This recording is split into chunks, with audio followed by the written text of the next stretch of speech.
Hi everyone, good evening, good afternoon, good morning, good night. Dzień dobry, hello. Welcome to some videos about my writing and books. I've already done a video about my travel blogging and the way I concoct the stories, which for me it seems like a simple thing. You're on a bus backpacking through a country, you've got a wee notebook out. You write your notes, how much everything cost, what sites you saw, who you met, what you did, what you can do there, any tips. You write it down, and then eventually, when you're online or when you've got good Wi-Fi and you want to upload that onto the blog, you then go on and you post it. And quite often, my travel blogging is actually done at night. It's dark. If it's dark in a city, you're not going to see as much at night. And, people will obviously look at some of my traveling through the years and see that I'm often in a bar or something. But if you think about it, you're not going to do that 7 nights a week. So being in a bar, let's say 2 nights a week, you can still do that when you travel. And you can have 5 nights where you're actually sitting in a hotel room working on your laptop. That's the reality of it. It's not a bad thing. You can take some food and drink back to your hotel or hostel room and just sit there typing it all up, from the books that you concocted it in originally.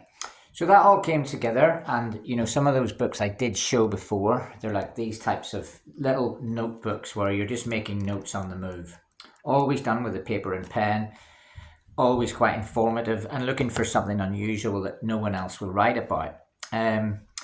Which is actually possible even in 2024. Now, the books are here. I now have 8 different printed books, which is actually about 19 versions because each of them had at least 2 drafts or at least a draft with the latest ones before they went fully on sale. So the first one is Backpacking Centurion, which was just supposed to be Backpacking Centurion. That was supposed to be the book. That was it.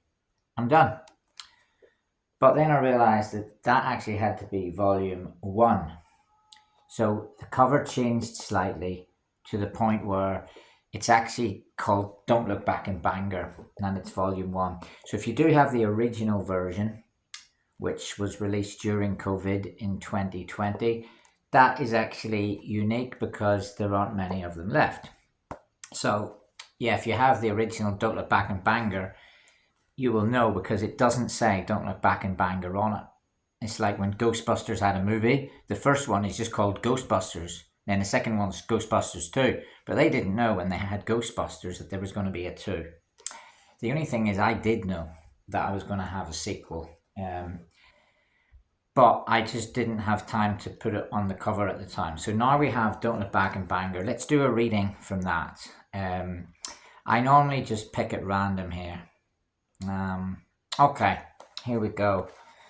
I was going to do that one, but I think I've done some of that before. Gosh, I should get a die and roll it. Let's see. Okay, this is page 129. It's chapter 13. Oh, that's unlucky, isn't it? For Your Arms Only. For Your Eyes Only Strip Club, Bournemouth, England, 30th of March 2004. I'm not cracking up. I'm just getting older. Noel Gallagher. I was only turning 24, hardly a major landstone in life. But still, it was the lads in those nights, and we got about 10 of us together with about 4 of the girls to come out and celebrate my birthday. It was just meant to be a pub crawl in Bournemouth, culminating in a strip club.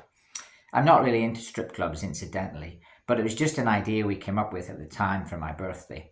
I had just split up with my girlfriend a week before. Perhaps that had influenced this decision. Emma Halstead. I don't know why we chose a strip club, though. Emma had done nothing wrong and was a great girl. But my lifestyle was a bit topsy-turvy back then. I phoned her in front of my mates and dumped her. It wasn't really that harsh. I think she should have come out that night, but she was working the next day, and she wasn't a big football fan. Bournemouth had played Blackpool at home that night, and after the match I phoned her from the Dolphin pub and ditched her. Emma, I hope that's what happened, and no bad feelings. But at the time, Things weren't right. So, the following week was my birthday and we headed to the Dolphin. I declared it as a silly hats night and everyone had to wear a hat. I don't like generic shit. Turning up for birthdays and nights out as if it's just another day of the week. Make an effort to stand out. Wear a hat. We will remember those nights. I had a sneaky pint in Dylan's bar at the university with Dandy. Dancing Andy had now become Dandy. At 3 p.m, but 6 p.m. hit and I joined Steve, Neil and Austin in the Dolphin. That'll be Millwall Neil, by the way. The lads were good. They bought my beers and we headed to Inferno next and then to the Gander and the Green, which is where everyone was. Another beer in the Slug and Lettuce, then the Litten Tree, then Bar Fruit, and so on and so forth. It was a decent pub crawl. I always wanted to be the big man, the one of the lads. I didn't like being the unnoticed one. I hated that. So as it was my birthday, I told Austin I'd always have 2 drinks in front of me for the duration of the night, even if there was 1 sip in each. In other words, before I'd finished one, I'd have the next one ordered or lined up. So as the night progressed, I kept this up. And by the end of the night, we got to a strip club called For Your Eyes Only. I decided to take 2 beers to the top of the stairs and walk down singing the James Bond song, For Your Eyes Only. Halfway down, I collapsed, landed badly on my arm and on the floor, keeping 1 beer in one hand and the other was confined to the floor. As I ventured inside again, I thought nothing of it. The guys ordered a girl to dance for me. I think I'll stop there. Anyway, that's a reading from Volume 1, Don't Look Back in Bangor, available online at Amazon, Lulu and some other places. And you can email me, Jonny@don'tstopliving.net, if you're interested in it. Thanks for listening, everyone.